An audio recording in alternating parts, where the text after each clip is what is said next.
Hi, I'm Kristin Huntoon. I'm an assistant professor in the Department of Neurosurgery at the University of Arizona, sunny Tucson, Arizona to be exact. Um, I did my training, it was very long, a winding road, but I started at Michigan State University and I did a degree in chemical engineering. I then went on to do my PhD in cellular and molecular biology at Roswell Park Cancer Institute in Buffalo, New York. I then went to medical school at New York College of Osteopathic Medicine in Long Island, New York.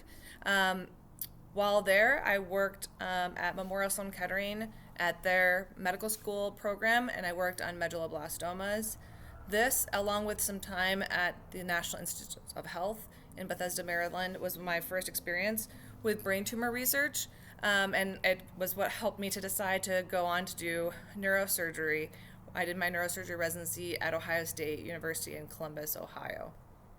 After completing neurosurgery residency, I went on and did two different fellowships, one at MD Anderson Cancer Center in Houston, Texas, and my mentor was Dr. Betty Kim, which was, again, some continuation of brain tumor research using immunotherapy. And later I went to Emory University and continued doing my work there under the guidance of Dr. Olson. I'm now an assistant professor. I just joined University of Arizona in 2024, and my lab and I work on brain tumors, both in adults and in pediatrics.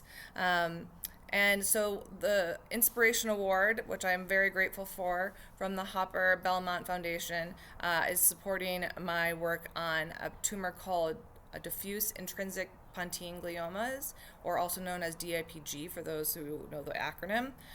So this is a devastating brain tumor for anyone that knows it. So it's growing within the brainstem of these children, and so it's not an area as a surgeon that I can resect, because this area is important for so many critical functions. So it's an eloquent area that we can't resect, and so we need to come up with ways that we can treat the tumor within the body without using surgery. And we obviously don't want to cause a lot of damage to this part of the brain either. So our project works on using the immune system to go and kill off these tumor cells.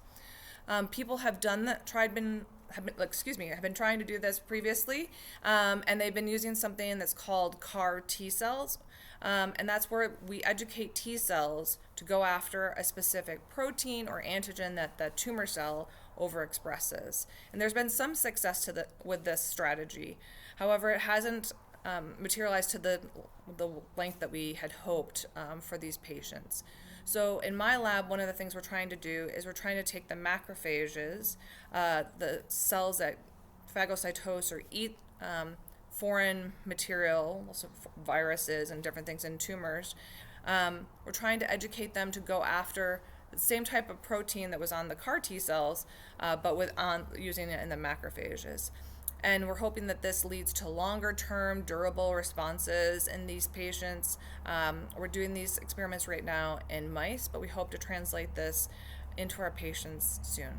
So I want to thank again the Hopper Belmont Foundation for this award. I hope that I can make a difference with this strategy and help these patients. And I really appreciate your support in such a time when there's not as much money for pediatric brain tumors as we would like from our government. So I appreciate it. Thank you so much.